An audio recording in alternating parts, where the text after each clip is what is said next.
So, let me tell you what you're about to watch if you indulge yourself in 15 of 30 uh, reading vlogs. Yes, this is reading vlog number 15 of 30 days in November of doing vlogs. Well, I am working on a jigsaw puzzle, so what you are going to see is me working on the puzzle and me talking to you about how I do this, that, or the other. And then we'll see where it goes from there as far as how much of it I will use going for the rest of the video. So please enjoy. I thought I would talk to you while I work on my puzzle. This is a 1,000 piece Charles Wysocki jigsaw puzzle. It's called Sleepy Town West. I love Wysocki puzzles and I buy them secondhand a lot because they can be very expensive. But for right now, I thought I would just chat with you for a few minutes. So, what am I doing? Well, I am reading like a fiend. I'm glad of it. I have read 20 books this month, and I think I can probably get at least another 10, 15 books in, but for right now, I've read 20 books, and the book that I'm reading now is 59 Minutes by Holly Seddon. The people got a warning that there was a terrorist nuclear attack, and they had 59 minutes to get to safety. And it's focused on 3 central characters and in their panic, and it shows people sometimes how people can be at their worst when faced with a disaster. So that's the book that I'm on right now. And like I said, I have read 20 books, 19 books. Oh, 20. Okay. Yeah, I have read 20. And I use the spreadsheet that is provided by Brock at Let's Read on YouTube. He doesn't make content anymore, but his spreadsheets are valuable, and he does update them once a year. Oops, I should have known that wasn't the piece. So he does update them yearly, and I have been using it for about 5 years. I think I'm going into my 6th year with Brock's spreadsheet. So I thought I would, while I work on the puzzle a little bit, tell you a little bit how his spreadsheet works. Okay, so let's see where this red one can go, because there's only so many red trees, so rather than keep picking up the same piece. So my stats for this year are really, really filling out. I'm really happy that I've gotten some reading in, because if we go back to April, I only read 15 books that month, and in May I read 17, whereas in January I read 50, and in July I read 52, but then I dropped it down to 30 in August. So I'm going back and forth with my reading. A lot of it has to do with my situation with fatigue and pain and things of that nature. But I have to tell you that even though things have been rough for me these last few days, few weeks, I have been able to get all my reading in. That is helping me to stay on task. I'm also keeping up my spiritual routine, because that's more important. So I'm keeping up my spiritual routine, I'm keeping up my reading, and I am pretty much up to date with my reviews, except for the things that I read yesterday. And I say except for what I read yesterday because I have to really think about one of the reviews that I need to do. And I'll talk to you about it for a minute. It's Bitter Honey by Lola oh my goodness. Why can't I say her name? Her name is Lola Akemade-Yakastrom. I should know it by now because I've been talking about that book for a couple of days. So that is the book that I am reading, and it tells me a lot about, let's see, how can I put this? Because I don't want any spoilers. It's a story about the battle of connection and family when it comes to mother and daughter. The mother's name is Nancy, and the daughter's name is Tina. Tina is about 20, 21 years old. She is being called the Swedish Siren and gets this massive opportunity to perform or to sign a contract and to work in LA. But the story is Nancy had 2 children, and the children can clearly tell that they are of African descent, I should say, because their mother is from Gambia. However, they have fair skin and light-colored eyes, and it's evident that their father was white, but they can't really get much out of their mother as to who he was and why he wasn't in their lives and so forth. But it doesn't focus so much on that as the story doesn't focus so much on that as it does that one day Tina is contacted and visited by this man that says that he is her father. And that's where your story takes a shift, where Tina now is fighting for her identity. She's trying to protect her mother as far as not even letting her mother know that she's been contacted. And what's more is it increases the rift between her and her mother. And that's where I'm so glad I did not write the review yesterday, because I had time to sleep on it. When I say it increases the rift between her and her mother, it's more than evident that Tina and her mother had a gap in their communication and in their closeness. And only by reading the story will you know why that exists. And I think if I had written my review last night, I would have written it differently. So every now and again, it's good to sleep on it. Plus, I already made the review video. I already made my review notes in by speak text. So I have like a general outline as to how I want to do it. But that book is a really, really deep book.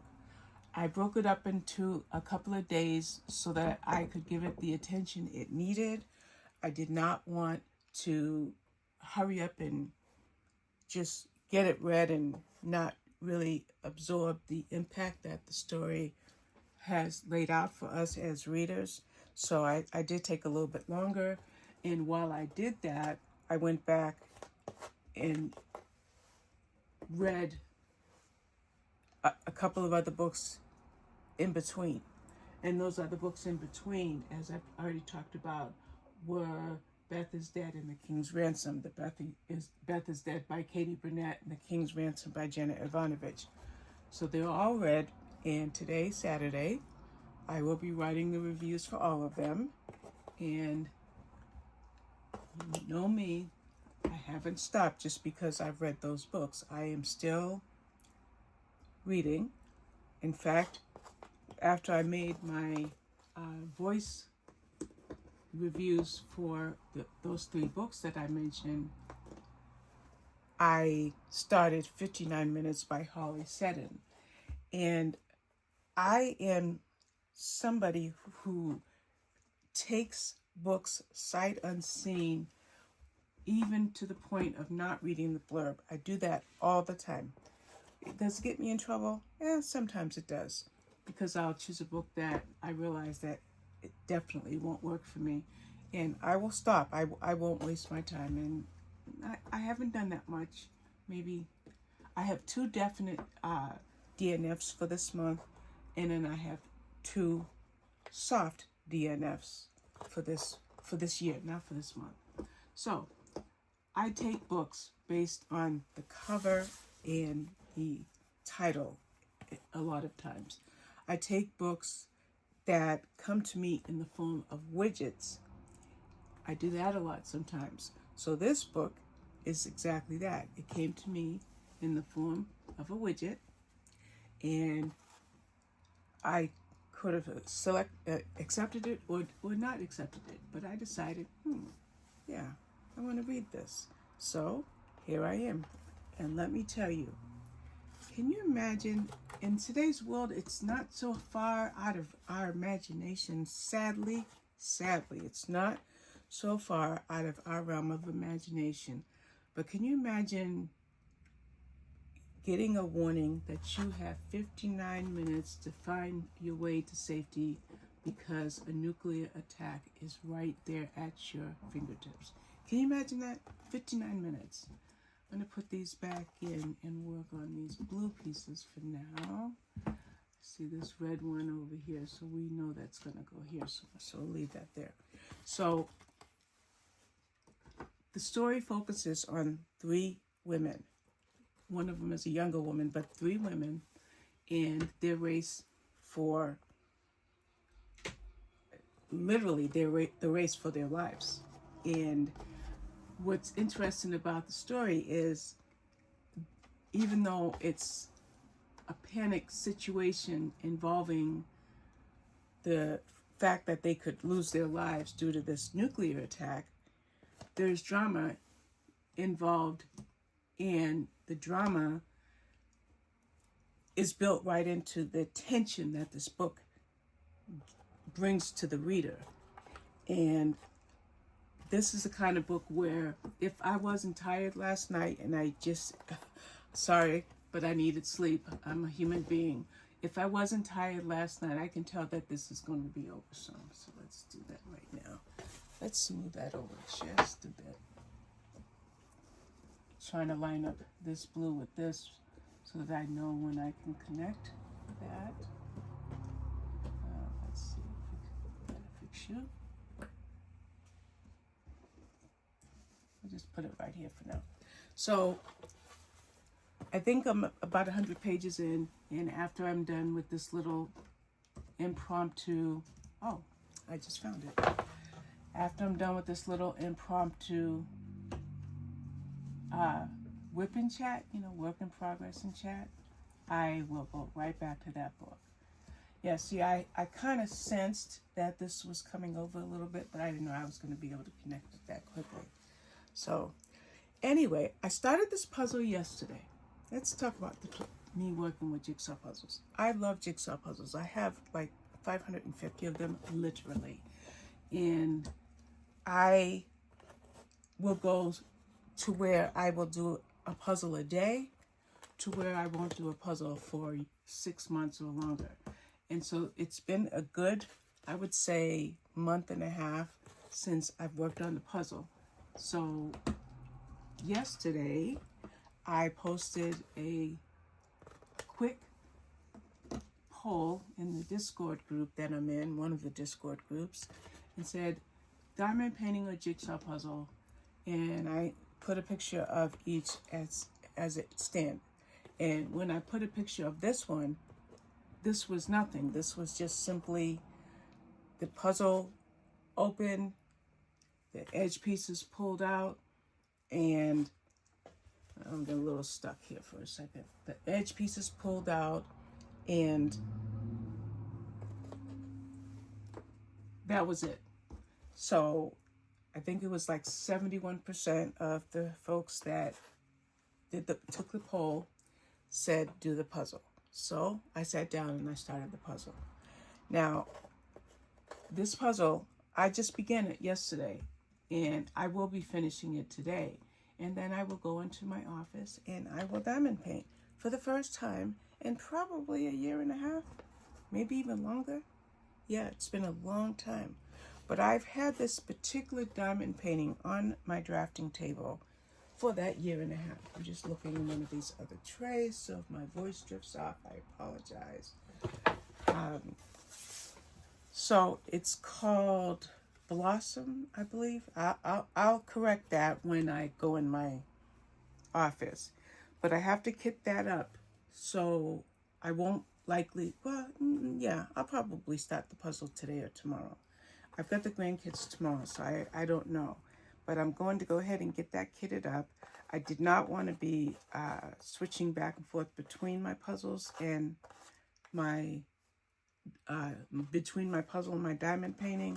Sorry, I'm just seeing what's in the tray that could go with a couple of pieces because I'm just trying to find that piece. Where is that piece?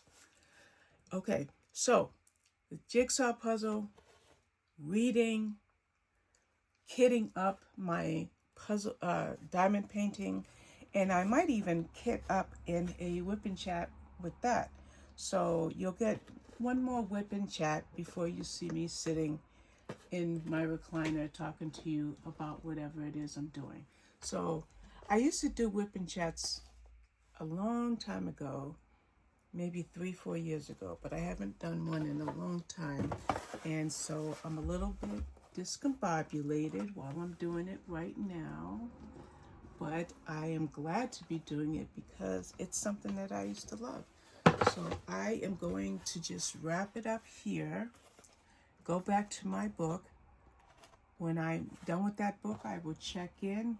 And if I'm able to get my reviews written for the 2 books that, well, the main book that I would like to get the review written for is Bitter Honey. But of course, I've got to also write the other 2 reviews. So let me see. I see a piece right here. It's got a little bit of a blue. So yeah. So you just take the pieces and you figure out where they go. So that will be it. Thanks for watching, and I'll see you later with my next group and chat. This is all for Neck Alley November. This is day 14, or day 15 actually, of my working on these whip and chats. Thank you for watching.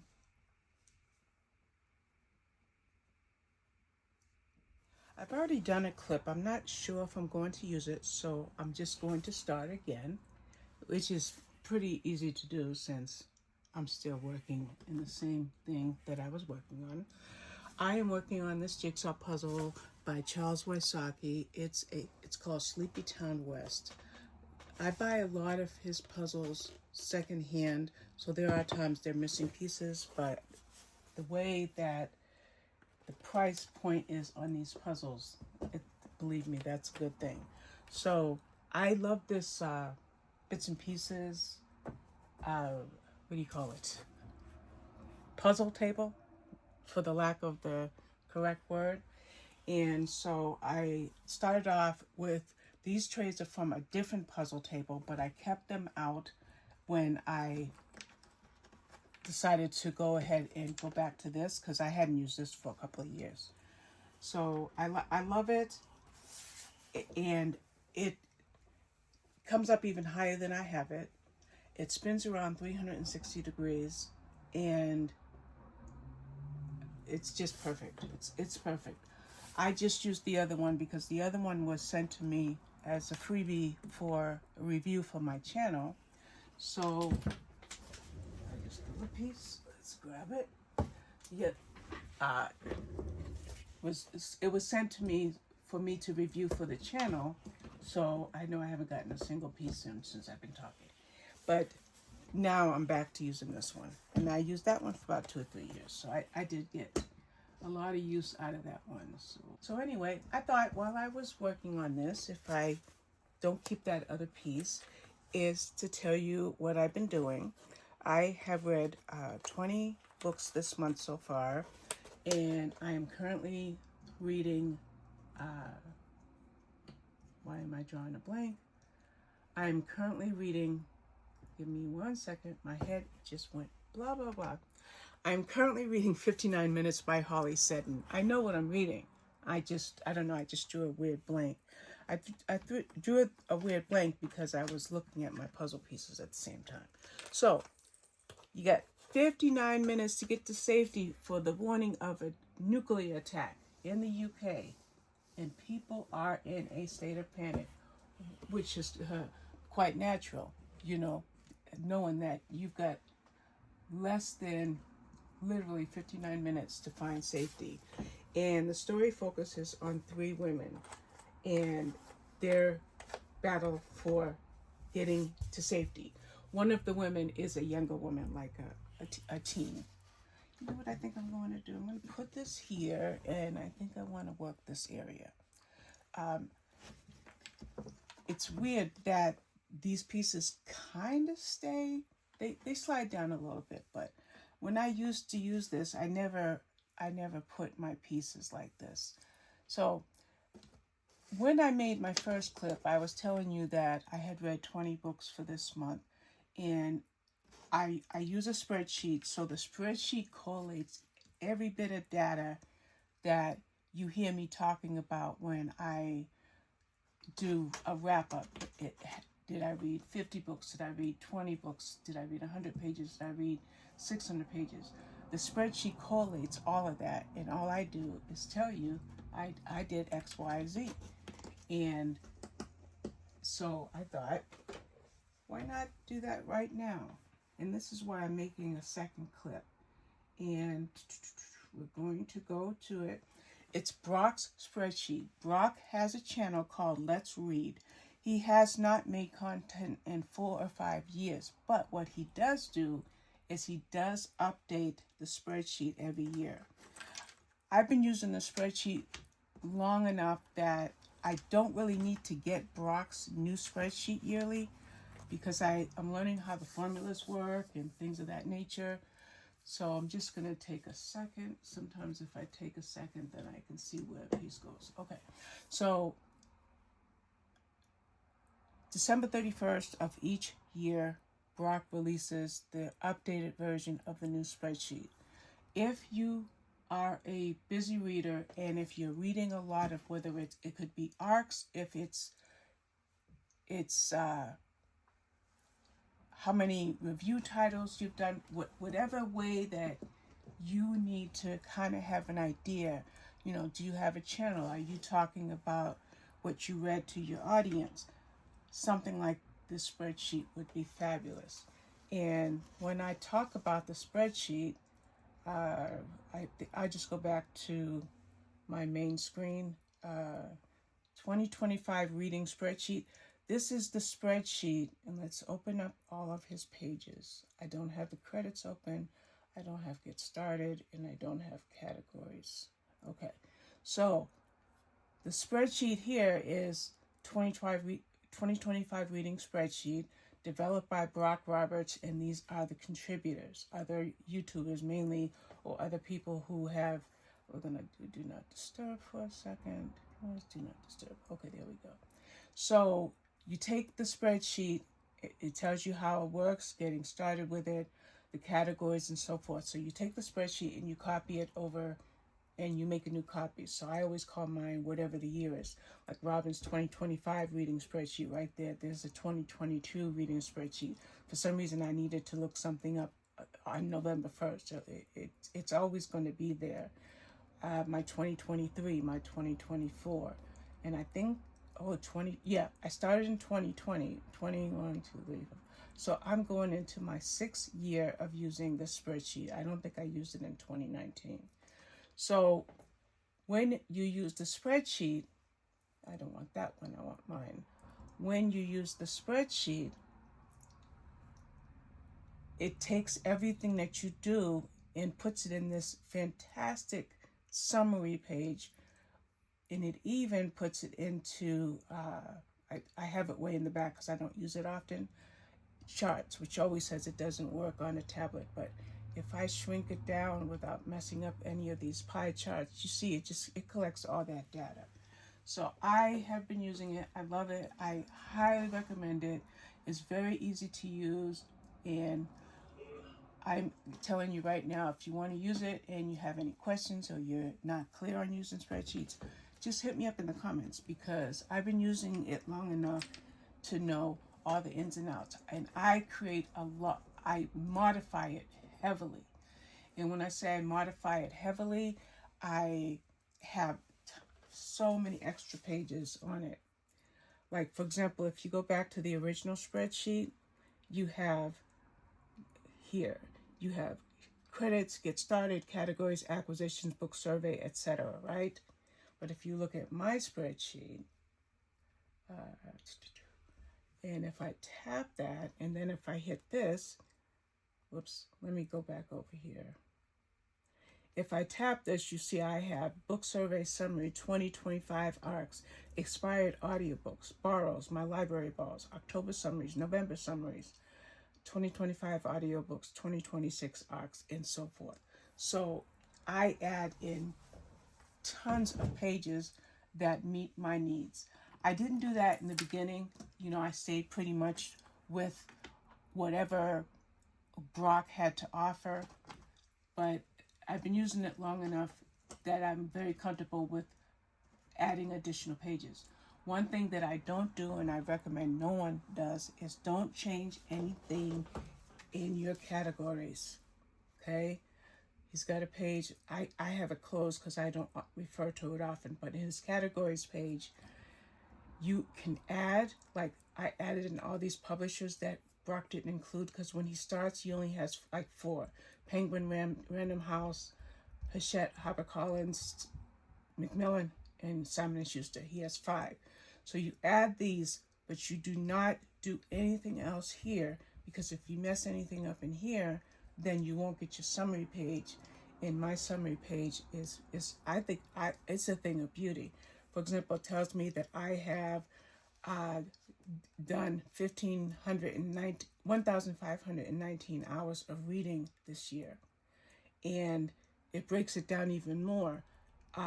969 of those hours were books that I read with my eyes, and then 550 of those hours were hours that I listened to.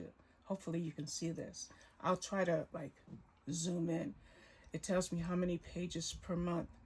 So now I am at 6,771 pages for November, but right now my total is 115,960 pages. My page goal was 100,000, so I have blown past that. And if you look down here, and I'm going to put this right here, you see all that formula? That is something that I don't know how to do. So once I learn how to create formulas, then I think I might start creating my own spreadsheets. I will say this, that just by looking at the formulas, sometimes I can copy and paste and put it on a different spreadsheet and, you know, work on my statistics in another way. So that's one of my spreadsheets that I use. I love it. I have another video coming up, and it's for my series. And I think these are the series that I just leave it like that. I'm not going to highlight them. I don't like to say what they are, but I do have series lined up for 2026. I've been doing series for, looks like I started, when did I start doing series? Looks like I started doing them in 2020. And like, for example, when I read the Nicholas Sparks books, I wanted to track all of those, just different things. So I find a lot of pleasure in numbers and stats. When I was in school, high school, dating myself here, we had a class called Office Practice, and in that class we learned all of the things that you would need in order to be a secretary or a receptionist or whatever. I mean, I was 15 years old, and I just loved it. It was, I would say that on 100%, anything to do with math was my favorite subject. But somehow I happened upon Mrs. Smith, my office practice teacher, and let me tell you, that was the best thing that I could have ever done in my high school career, is office practice. And I obviously, you know, we're talking 50 years ago, so Mrs. Smith is no longer with us. But let me tell you, I ate up everything that she taught us in that class. Do you know that I'm still applying a lot of that today? So like if I'm like talking to a group of people and we talk about what have we read or how many books have we read, this, that, and the other, yeah, I'm going to spit out numbers because I learned how to do that when I was 15, 16 years old.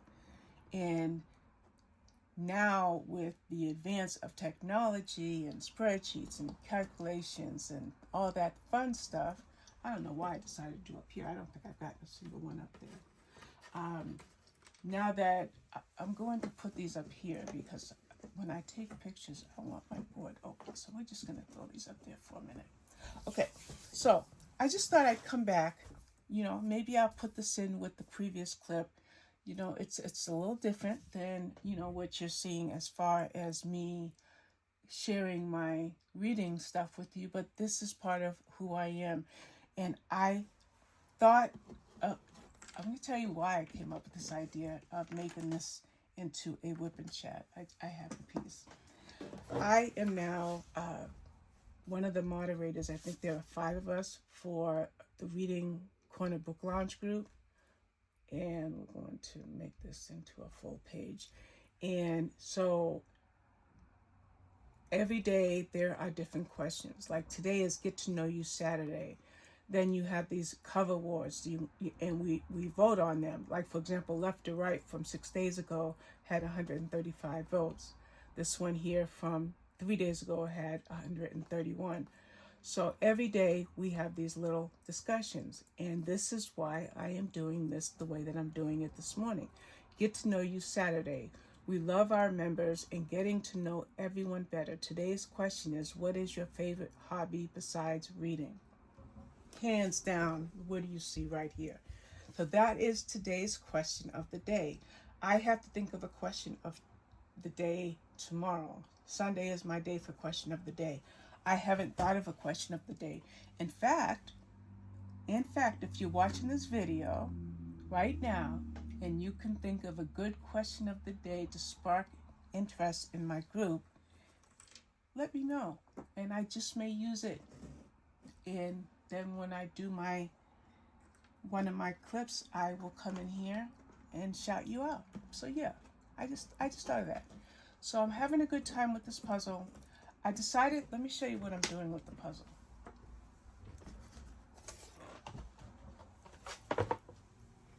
Oops, I messed that up. Let's fix that. It lifted when okay. There we go. Okay, so what I decided to do is to work from the bottom up. But just now in the last couple of minutes, as you can see, I was trying to get this little area up there done. I see where that goes. Yeah, it looks like it goes there, but it doesn't go there. Go figure. Okay, so I've been trying to keep my board clean, okay, so that I can take progress pictures. And of these progress pictures, I am missing this piece, and I know it's in the box, but I try not to waste my time looking for a particular piece, color, shade, texture, whatever. I just try to just look in there, grab something, and put it in. So I just started this yesterday. I did have to take a lot of breaks. I always have to take breaks, you know, health issues and all that fun stuff that we deal with in this imperfect life. But I've never done a puzzle where I've done it like this, bottoms up. So I'm going to leave that there. I'm going to go back to this, and I am going to check with you later. And remember, if you can think of a question of the day that I can pose to my group, let me know, because tomorrow is my day to do that. All right, I'll talk with you next time.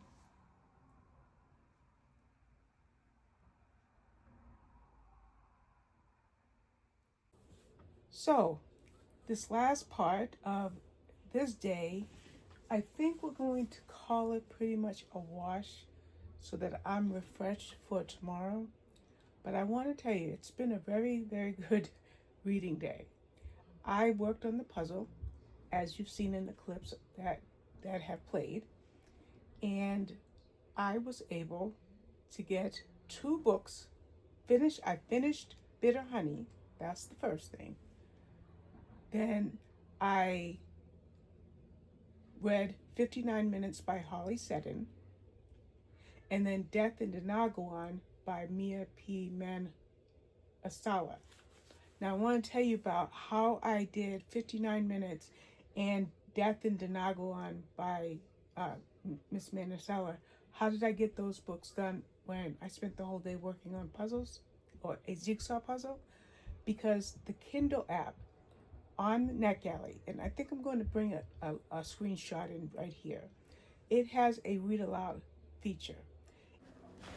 Now, if anybody is curious as to how I could work on a puzzle while reading two books, or say I read two books but I also finished a puzzle, here's just some random apps on my screen. I didn't particularly set this screen page up, but if I tap the green one on your left, it says NetGalley.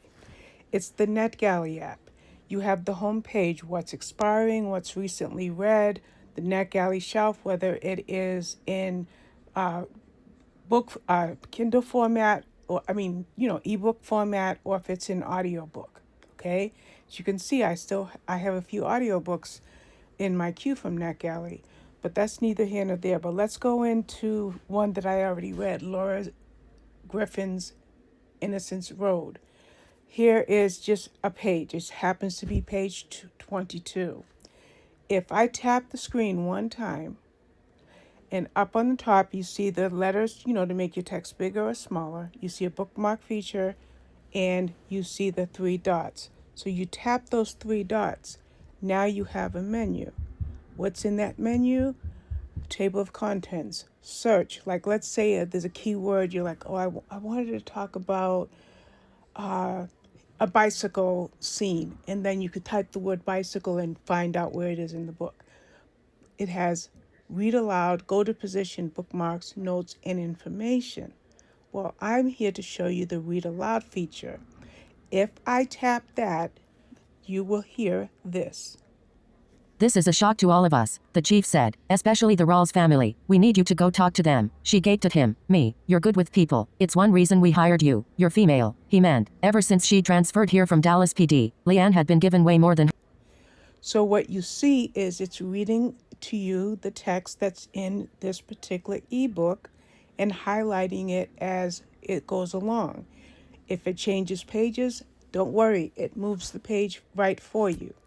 And you can change any kind of it to. So when you go into it and you open the book and you tap at the bottom right, you see all of these options. Do you want to increase the speed, the rate, the tone, the default voice, your highlight? Do you want it, like in this case, I said red, and so it's highlighting in red. And as it's highlighting in red, what is it doing? It's advancing the page.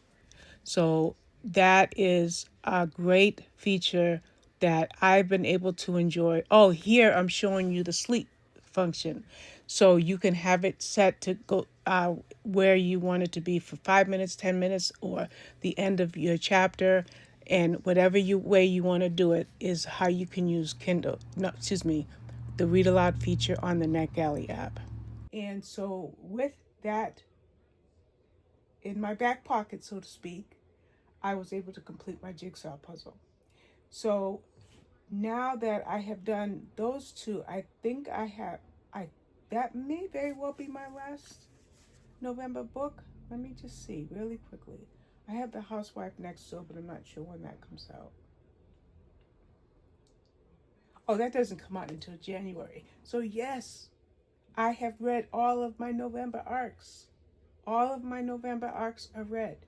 So tonight's going to be for writing these book reviews. That's why I think this might be the last clip. I might come back and check in with you once I finish doing all that writing and editing and revising and all that fun stuff. So that is my check-in. And I'm going to use this opportunity to say goodbye and thank you for watching if I don't come back after I write my book reviews. And if I do, then you'll see me in a few minutes. And if you don't, then you will see me with Small's Vlog. Thanks so much for watching. Talk with you soon.